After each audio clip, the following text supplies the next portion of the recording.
He guys, welcome back to my YouTube channel Bihar education by Nidhi academy.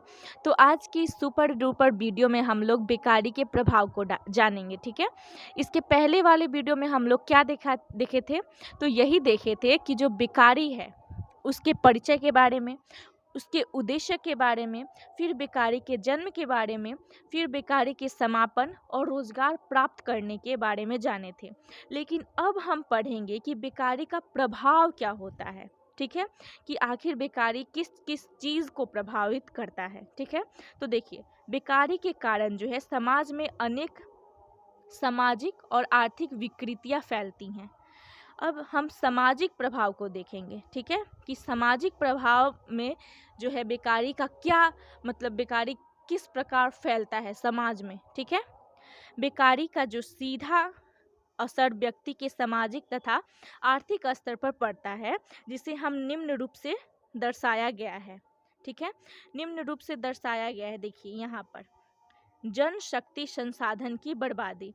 बेरोजगारी के कारण मानव शक्ति का दुरुपयोग होता है। जैसे कृषि के क्षेत्र में एक परिवार के 4 लोग खेत में काम कर रहे होते हैं और पुनः उसी परिवार के अन्य सदस्य काम करने लायक हो जाते हैं, तो वे भी उसी खेती में अपना सहयोग देना शुरू कर देते हैं, जिसके कारण सीमांत उत्पादकता में वृद्धि नहीं होती है, किंतु देखने में लगता है कि परिवार के सभी व्यक्ति खेती में लगे हुए हैं।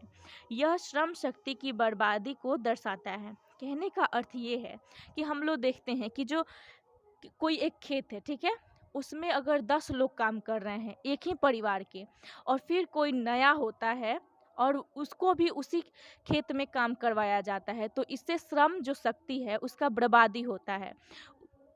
उसमें कृषि का उत्पादन बढ़ता नहीं है, बल्कि मानव शक्ति की बर्बादी होती है। ठीक है, चलिए सेकंड पॉइंट हमारा कह रहा है कि हीन भावना का जन्म।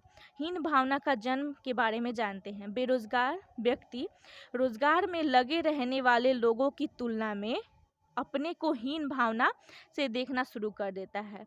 ये तो स्वाभाविक ही होता है कि जो व्यक्ति जो है बेरोजगार होता है, और जो व्यक्ति के पास रोजगार होता है, जिसके पास रोजगार होता है, वो बेरोजगारी की तुलना में अपने आप को सच में हीन समझने लगता है। उसे लगता है कि मैं कुछ नहीं करता हूँ, ऐसा फीलिंग आती है, तो वो अपने आप को मतलब थोड़ा हीन भावना से देखने लगता है।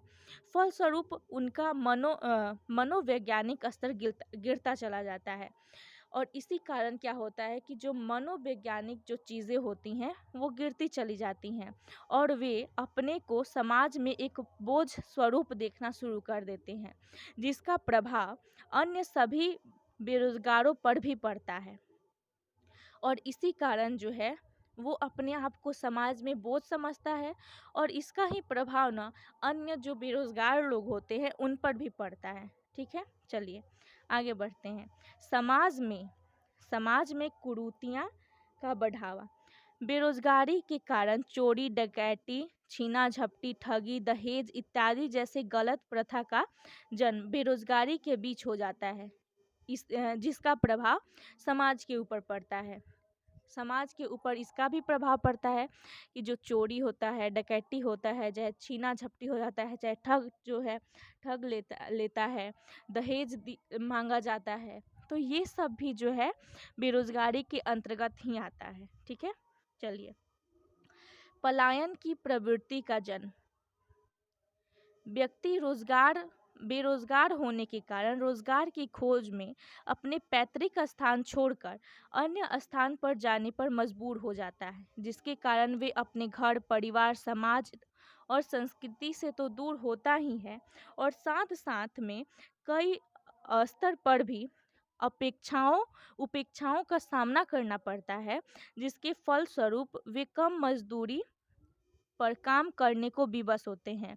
बिहार में ऐसी स्थिति ज़्यादा देखी जाती है, अतः पलायन अस्थायी रोजगार की गारंटी नहीं देता है। कहने का मतलब है कि जब व्यक्ति बेरोजगार होता है और उसे रोजगार की खोज में कहीं जाना पड़ता है, तो उसे अपने पैतृक स्थान यानी जहाँ पर जन्म हुआ है उस स्थान को छोड़कर जाना पड़ता है मजबूरी में। ठीक है, और अपने परिवार से दूर, समाज से दूर, घर से दूर, संस्कृति को छोड़ के सारे स्तर पर वो मतलब जाता है और उसे उपेक्षाओं का सामना करना पड़ता है और इसके बावजूद उन्हें क्या होता है, कम मजदूरी ही दिया जाता है और ऐसा स्थिति जो है बिहार में ज़्यादा पाया जाता है। ठीक है, चलिए आगे बढ़ते हैं। आर्थिक प्रभाव के बारे में जानते हैं। प्रति व्यक्ति आय की कमी। प्रति व्यक्ति आय की कमी क्या है? तो देखिए, बेकारी की अवस्था में प्रति व्यक्ति आय कम रहती है, जो कि व्यक्ति के आर्थिक पक्ष को प्रभावित करती है। देखिए, कहने का अर्थ है कि जो बेकारी की अवस्था होती है उसमें प्रति व्यक्ति आय कम होती है, जो कि आर्थिक पक्ष को प्रभावित करती है। अगर प्रति व्यक्ति आय ज़्यादा होगी तो इससे जो है आर्थिक पक्ष को बढ़ावा मिलेगा, ना कि प्रभावित होगा। ठीक है, आगे देखिए। निम्न जीवन स्तर। कहने का अर्थ है कि प्रति व्यक्ति आय में कमी के कारण उसका रहन सहन, खान पान, वेशभूषा निम्न स्तर का होता है। फलस्वरूप व्यक्ति आर्थिक रूप से कमजोर होता जाता है। कहने का अर्थ ये है कि अगर प्रति व्यक्ति आय कम होता है तो आदमी सोचता है कि कम ही में हमको रहना है, सहना है, तो इससे ये चीज़ होता है कि उसके रहने सहने, कपड़े पहनने के ढंग अलग हो जाते हैं, कम ही में करना पड़ता है और इसी के कारण जो है वो आर्थिक रूप से कमज़ोर हो जाता है। ठीक है, चलिए आगे बढ़ते हैं। आर्थिक मंदी का खतरा। ठीक है, किसी अर्थव्यवस्था के संपूर्ण विकास पर बेकारी का अहितकर प्रभाव पड़ता है। अहितकर प्रभाव पड़ता है। बेरोजगारी में वृद्धि मंदीग्रस्त अर्थव्यवस्था का सूचक है। बेरोजगारी में जो है वृद्धि मंदीग्रस्त अर्थव्यवस्था का सूचक है। यह संसाधनों की बर्बादी भी करता है। ये जो आर्थिक मंदी का खतरा है, ये संसाधन की बर्बादी भी करता है, जिन्हें अन्य परिस्थितियों में उपयोगी ढंग से नियोजित किया जा सकता है। यदि लोगों को संसाधन के रूप में प्रयोग नहीं किया जा सका तो स्वाभाविक रूप से वे अर्थव्यवस्था पर बोझ बनकर रह जाएंगे। देश की अर्थनीति का दायित्व होता है कि वह बेरोजगारी के बोझ को कम करे ताकि अर्थव्यवस्था स्वस्थ हो सके। ये तो देश की अर्थनीति का ज़रूर दायित्व बनेगा कि वो बेरोजगारी के इस बोझ को कम करे और अर्थव्यवस्था को स्वस्थ बनाए। ठीक है, उसके बाद है संसाधनों का उचित उपयोग न होना। कम पूंजी के कारण जो होता है वो प्राकृतिक संसाधनों का उपयोग अर्थव्यवस्था में व्यापक रूप से नहीं किया जा सकता है, जो कि बेरोजगारी का मूल लक्षण होता है। ये होता है कि अगर कम पूंजी है और कम पूंजी के कारण जो होता है प्राकृतिक संसाधनों का उपयोग नहीं हो पाता है, इससे क्या होता है कि जो अर्थव्यवस्था है उसमें व्यापक रूप नहीं दिया जा सकता है और इसी के कारण जो है बेरोजगारी का मूल लक्षण दिखाई देता है।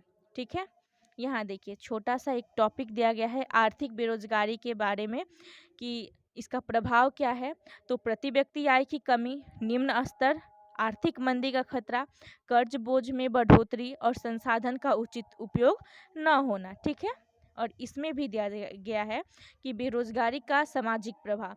अगर आप डिटेल में नहीं बताना चाहते हैं तो यही चीज़, ये जो छोटा टॉपिक में दिया गया है, तो इसको भी आप बोल के बता सकते हैं कि जैसे कि जनशक्ति का संसाधन की बर्बादी हो जाती है। लोग सामाजिक स्तर पर कहना हो तो लोग अपने को हीन भावना का जन्म हो जाता है, समाज में कुरीतियाँ का बढ़ावा हो जाता है और पलायन की प्रवृत्ति का जन्म हो जाता है। इस प्रकार आप दोनों जो छोटे छोटे बॉक्स में दिए गए हैं इसको आप आसानी से कह सकते हैं। ठीक है, तो आपको वीडियो अच्छा लगा होगा तो इसको लाइक, शेयर एंड सब्सक्राइब ज़रूर कीजिएगा। Thank you.